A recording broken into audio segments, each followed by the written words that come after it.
Un 23% de estudiantes españoles, 1 de cada 5, no sabe desenvolverse con soltura y eficacia en el entorno digital a la hora de buscar, seleccionar, comprender, procesar textos escritos, competencias que se consideran básicas y críticas para su futuro.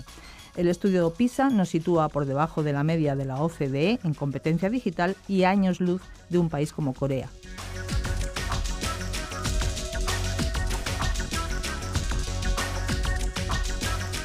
En Sin Distancias vamos a hablar de la lectura en el entorno digital, de las nuevas formas de leer, los nuevos formatos y géneros que la cultura digital está generando y de las nuevas habilidades que un lector del siglo XXI debe manejar para desenvolverse bien en este entorno. Nos acompaña María José Navas Ara, profesora del Departamento de Metodología de las Ciencias del Comportamiento de la UNED y gran especialista en psicometría en los instrumentos de medida de variables psicológicas y educativas. Gracias, María José, y bienvenida una vez más a Sin Distancias. Muchas gracias. Al detenernos hoy en la competencia tecnológica, María José, y más en concreto en la competencia lectora, estamos haciendo alusión a lo que la literatura especializada considera una de las destrezas básicas que predicen mejor el progreso económico y social de un país, por encima de los años de escolarización incluso. Y añadimos digital porque, como vamos a ver, las nuevas tecnologías están alterando la forma de leer o de aprender, además de otros muchísimos aspectos de nuestra vida a todos los niveles. Y quizá podríamos empezar por ahí. Bueno, el impacto de las nuevas tecnologías de la información y de la comunicación, de las TICs, es incuestionable en todos los ámbitos de la vida. En el ámbito educativo, en el ámbito laboral, es decir, en el mercado laboral, tenemos un número cada vez mayor de puestos de trabajo que requieren la utilización del ordenador y en muchos casos de Internet. Pero más allá del ámbito laboral, las TICs han ido adquiriendo un peso creciente en la vida privada, social e incluso cívica de las personas, cambiando no solo nuestra forma de comprar o de entretenernos, sino también la manera de relacionarnos con los demás o incluso de influir en el curso político. Basta pensar, por ejemplo, en el papel jugado por las redes sociales en la llamada Primavera Árabe o en las campañas electorales de Barack Obama y en nuestro país de Podemos. Bueno, en varias ocasiones nos has ayudado a interpretar los resultados de PISA sobre la competencia en matemáticas, ciencias y lectura de nuestros estudiantes, que son las competencias básicas que sirven para manejarse, según PISA, bien en la vida en general. Hoy vamos a referirnos en especial a la competencia lectora digital. Pero vamos a aclarar primero el concepto de competencia lectora digital, cómo lo contempla PISA en este caso, porque es la referencia que vamos a utilizar, y qué diferencias hay entre leer algo en formato digital o leerlo en formato impreso. Bueno, yo diría que cualquier definición de la competencia lectora en el siglo XXI ha de tener en cuenta forzosamente los textos impresos y los textos digitales. Por ello, quizá no tiene demasiado sentido distinguir entre competencia lectora en formato digital y en formato impreso. En particular, me gusta mucho la definición que hace el estudio PISA de la competencia lectora, porque la define como la capacidad para comprender, utilizar y emitir juicios fundados sobre textos escritos, tanto para lograr metas personales como para participar activamente en la sociedad. Esta definición, como ves, supera un poco la idea tradicional de competencia lectora como un proceso de decodificación de la información y de comprensión literal de lo leído y va mucho más allá. ¿Y cómo evalúa PISA la competencia lectora y la competencia lectora digital en especial? ¿Y desde cuándo? Bueno, pues PISA comienza su andadura en el año 2000 y durante las 3 primeras ediciones del estudio se trabaja exclusivamente con pruebas en formato impreso. En la edición 2009 se ofrece por vez primera a los 65 países participantes la opción de administrar también una prueba de lectura en formato digital y son 19 los países que aceptan este envite. En la próxima edición, en la de 2015, el formato digital va a dejar de ser una opción a la que acogerse y toda la administración de las pruebas se va a llevar a cabo mediante el ordenador. Esta edición, la de 2000, la de 2009, es en realidad la primera evaluación internacional a gran escala de la competencia lectora digital y tiene mucho interés porque también se incluyó una medida de esta competencia en el medio impreso en los 19 países que participaron. Hablemos de los resultados, María José. ¿Qué resultados nos ofrece PISA sobre esta competencia? Los resultados del estudio PISA ponen de manifiesto que la ya tradicional supremacía de los países asiáticos en la Liga PISA también se observa al evaluar la competencia lectora digital, siendo Corea el país en cabeza con diferencia en el formato digital, pero también en el formato impreso. Y Corea está a 31 puntos del segundo mejor clasificado, que serían Australia y Nueva Zelanda, y a casi 70 puntos del promedio en la OCDE. Esto es, prácticamente el equivalente a lo que sería un año de escolarización respecto a los segundos en el ranking y prácticamente a una distancia de 2 cursos respecto a lo que sucede en la zona OCDE. Corea es también el país en el que se encuentra la tasa más baja de estudiantes por debajo del nivel que se considera necesario tener para poder participar después de forma activa y productiva en la sociedad. En Corea hay menos de un 2% de estudiantes por debajo de ese nivel crítico, mientras que en la OCDE ese porcentaje es prácticamente del 17%. Y si ahora nos movemos al otro extremo de la distribución, vemos que Corea sigue saliendo muy bien parado, con casi un 20% de estudiantes en la zona de excelencia, mientras que en la OCDE el promedio no llega al 8%. Bueno, Corea destaca en todas las competencias, otras veces lo hemos comentado aquí también, está siempre a la cabeza. Siempre a la cabeza. ¿Y España qué resultados ofrece? Bueno, pues España, en la zona de excelencia tenemos apenas la mitad de los estudiantes que hay en la zona OCDE, es decir, tenemos un 4% escaso frente al 8% que hay en la OCDE y prácticamente 5 veces menos de lo que hay en Corea. En la zona de cola tenemos un 6% más de estudiantes que en la zona OCDE y tenemos un 23% de estudiantes que no tienen la competencia lectora digital que se considera imprescindible para poder después desenvolverse con comodidad en la sociedad. Es decir, prácticamente 1 de cada 5 de nuestros estudiantes no alcanza ese nivel crítico. Si ahora consideramos exclusivamente lo que es la puntuación media en la competencia digital, estamos prácticamente 25 puntos por debajo de la OCDE y casi a 100 puntos, que es una distancia enorme del primer clasificado de Corea. Bueno, un resultado realmente negativo. Bueno, desde luego no es un resultado demasiado alentador, claramente. ¿Suele coincidir el nivel de competencia en los dos formatos? Si un país es bueno en lectura tradicional, ¿suele ser bueno también en la digital? Solo hay 5 países que tienen exactamente la misma competencia media en el formato impreso y en el formato digital, y España es uno de ellos. La tendencia es que si se trata de un país que tiene un buen nivel de lectura, habitualmente los estudiantes suelen hacerlo significativamente mejor en el medio digital que en el medio impreso. Y a la inversa, si es un país cuyos estudiantes tienen un nivel de lectura más bien bajo, suelen hacerlo mejor en el medio impreso que en el medio digital, con una única excepción que es Hong Kong, que pese a que tiene un buen nivel de lectura, sus estudiantes leen mejor en el medio impreso que en el medio digital. ¿Qué diferencias dirías tú que hay entre el medio impreso y el digital? Bien, lo verdaderamente específico del texto digital es la falta de linealidad y la intertextualidad, es decir, la información no se presenta en el medio digital en una secuencia lineal donde vamos leyendo como en un libro de principio a fin, sino que se presenta en una estructura, digamos, ramificada, con vínculos a otros textos o materiales relacionados, y en esa estructura, digamos, ramificada, nos tenemos que mover en función de cuál sea nuestro objetivo al comenzar a leer ese texto. Con esto lo que quiero decir es que en el medio digital el texto no viene dado como en el medio impreso, sino que se construye, lo construye cada sujeto que navega por la red con un determinado fin u objetivo. Hay otra característica que diferencia los formatos impreso y digital, y es la mayor incertidumbre acerca de la calidad de la información proporcionada en el medio digital frente al medio impreso. Hay pocas dudas acerca de la revolución que ha supuesto Internet en el mundo de la creación y de la divulgación. Ahora mismo, cualquiera tiene acceso a subir a Internet y publicar cualquier tipo de material al que luego después también puede acceder cualquiera.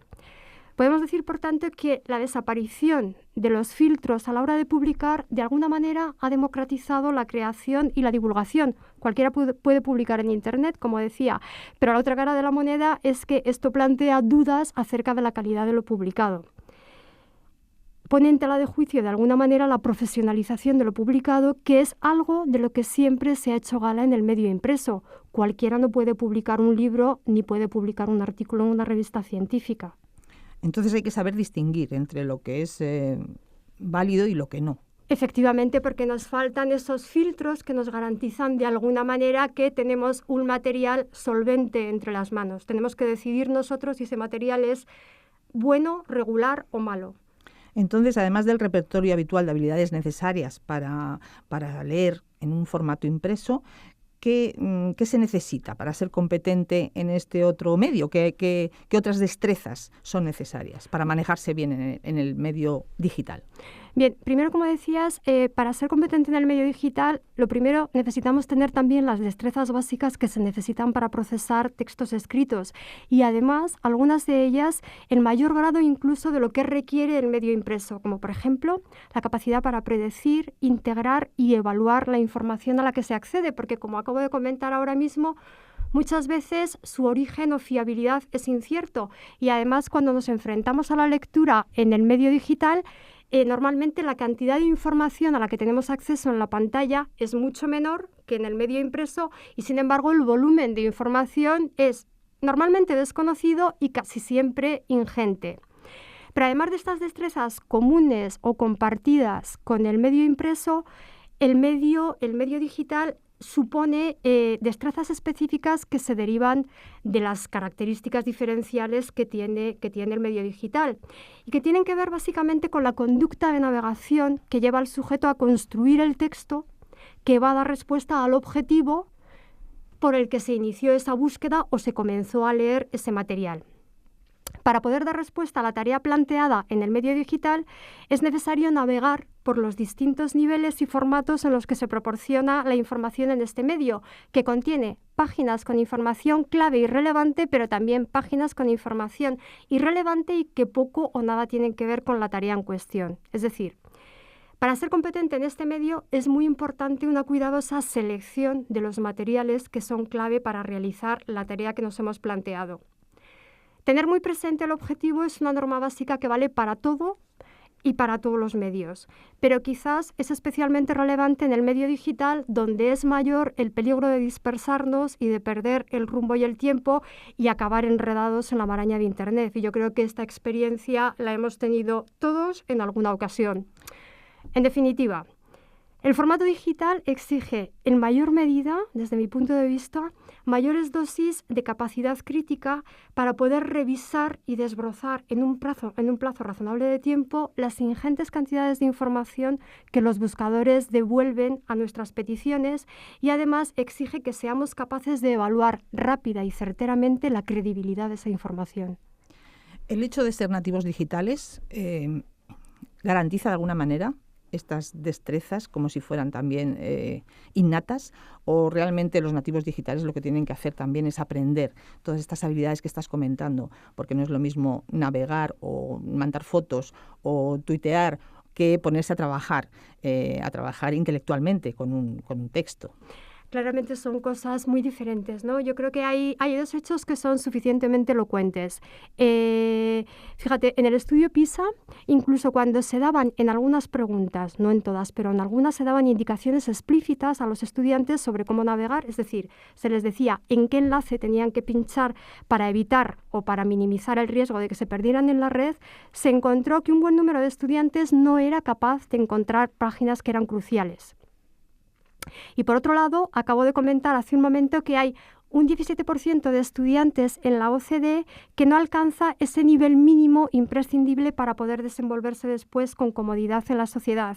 Entonces, desde mi punto de vista, yo creo que los resultados del estudio PISA ponen de manifiesto que la competencia tecnológica de la llamada generación de nativos digitales seguramente está algo sobrevalorada, ya que hay un buen número de estudiantes que no saben manejarse con soltura en este entorno. En definitiva, yo creo que el hecho de haber nacido y crecido en un entorno en el que lo tecnológico tiene una gran presencia no quiere decir que se sepa de forma innata o automática cómo operar de forma eficaz en este medio.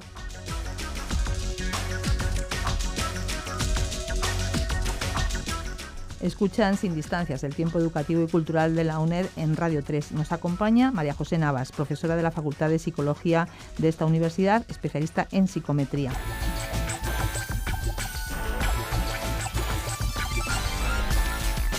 María José, nos has descrito muy bien la situación en la que nos encontramos y señalabas que nuestros estudiantes, a pesar de estar muy acostumbrados a utilizar la tecnología, no saben manejarse con eficacia en este entorno cuando se trata de buscar información o de saber escogerla o de utilizarla para construir conocimiento. Por lo tanto, son destrezas que deberían aprender. ¿Qué papel crees tú que debe desempeñar el sistema educativo para paliar estas deficiencias? Pues un papel mucho más activo que el actual. Ángel Gurría, que es el secretario general de la OCDE, decía recientemente que nuestros sistemas educativos no siguen el ritmo vertiginoso al que cambia el mundo a nuestro alrededor. La mayoría de los centros escolares siguen más o menos igual que hace una generación y los propios profesores frecuentemente no ponen en juego las destrezas y prácticas docentes necesarias para dar respuesta a las distintas necesidades a las que se enfrentan los estudiantes de hoy. ¿Y qué se hace en España para poner al día el sistema educativo y para integrar realmente esta cultura digital? Bueno, en el Ministerio existe una unidad responsable justamente de integrar las tecnologías de la información y de la comunicación en las etapas educativas no universitarias, que es el INTEF. Ahora mismo recibe esta denominación, que es el Instituto Nacional de Tecnologías Educativas y de Formación del Profesorado.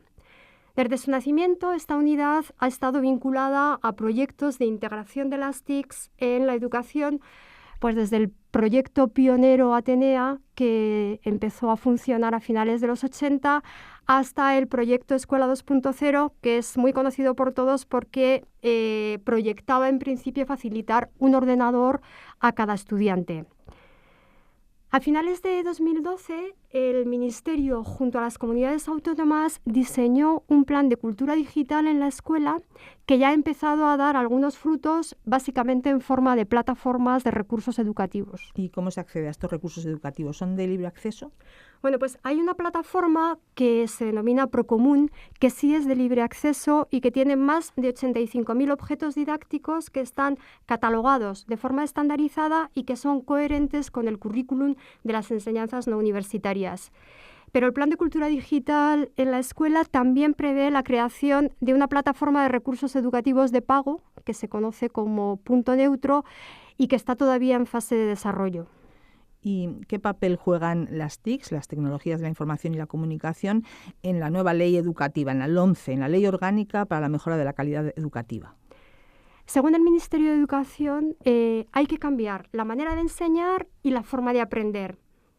Y las nuevas tecnologías son las que de alguna manera han de contribuir a impulsar estos cambios. Es decir, la LOMCE yo creo que hace una apuesta clara por una mayor presencia de las nuevas tecnologías en el sistema educativo.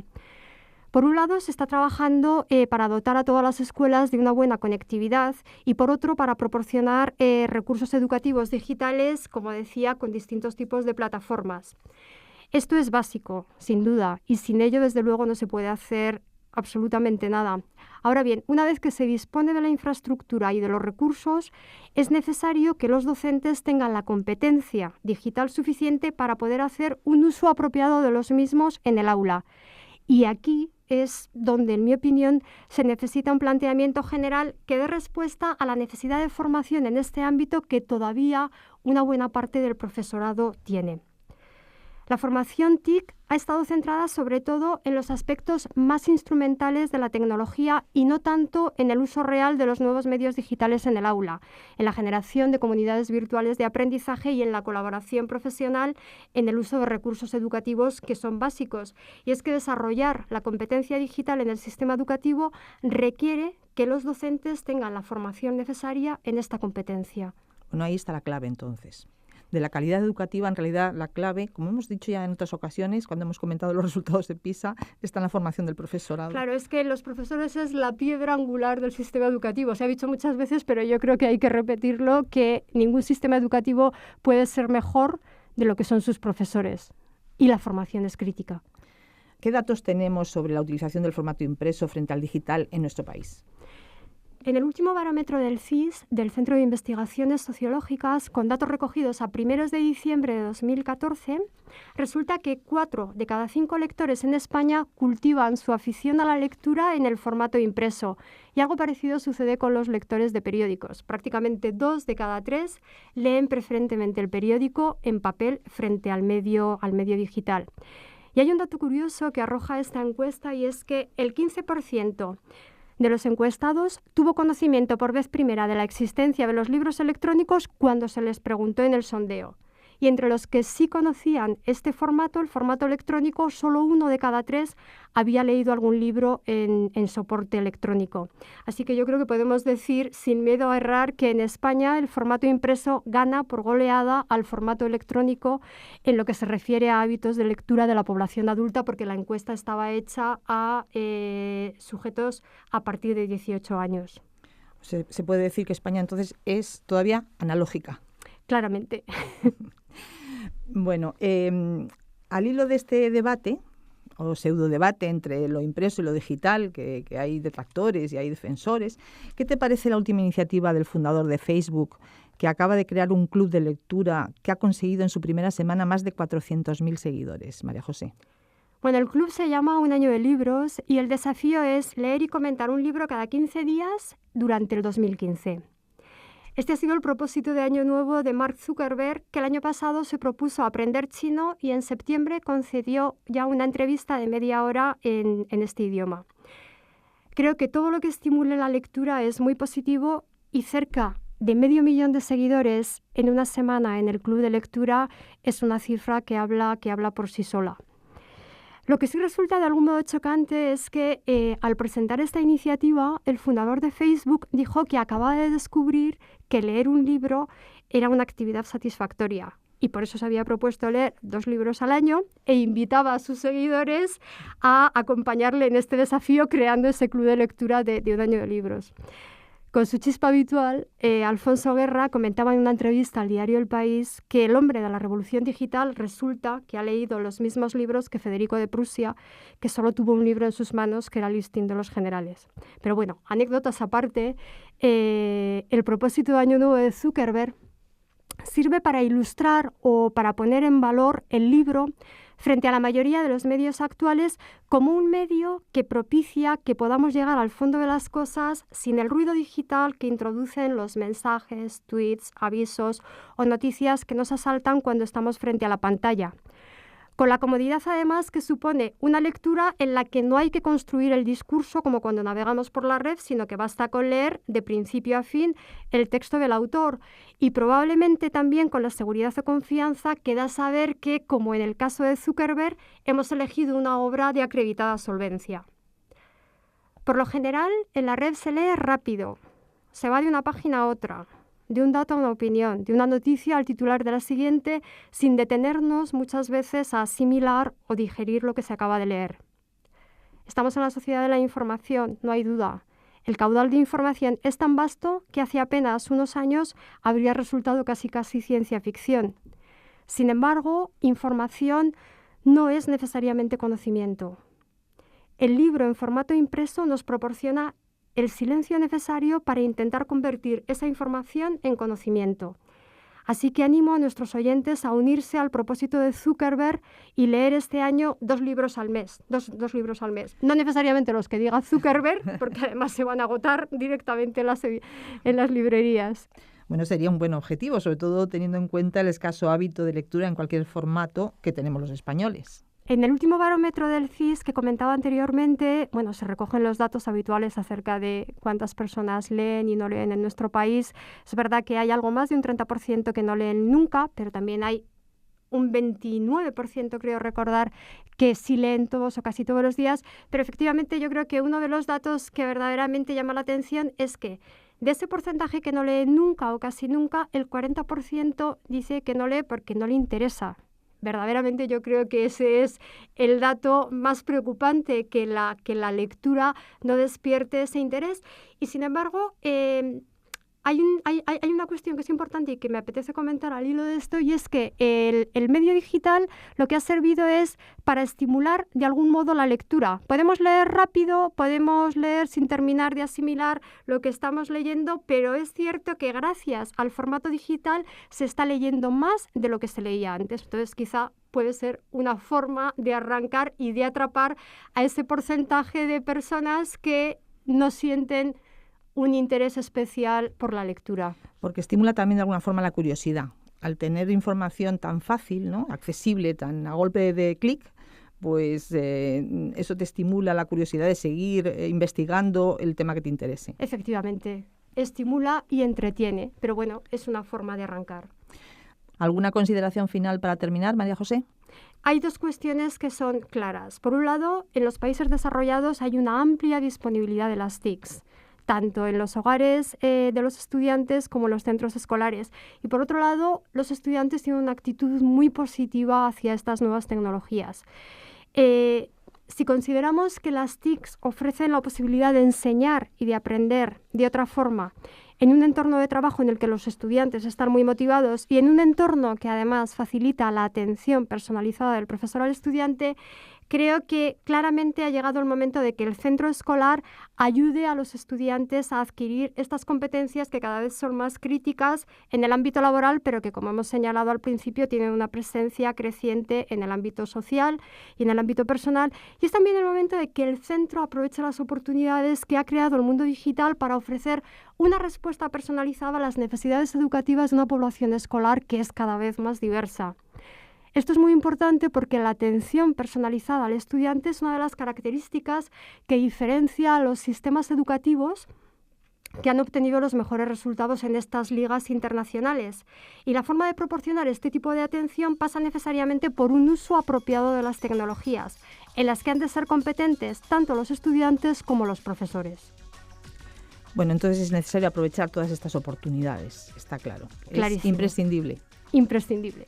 Muchísimas gracias, María José Navas, profesora del Departamento de Metodología de las Ciencias del Comportamiento de la UNED. Gracias a vosotros.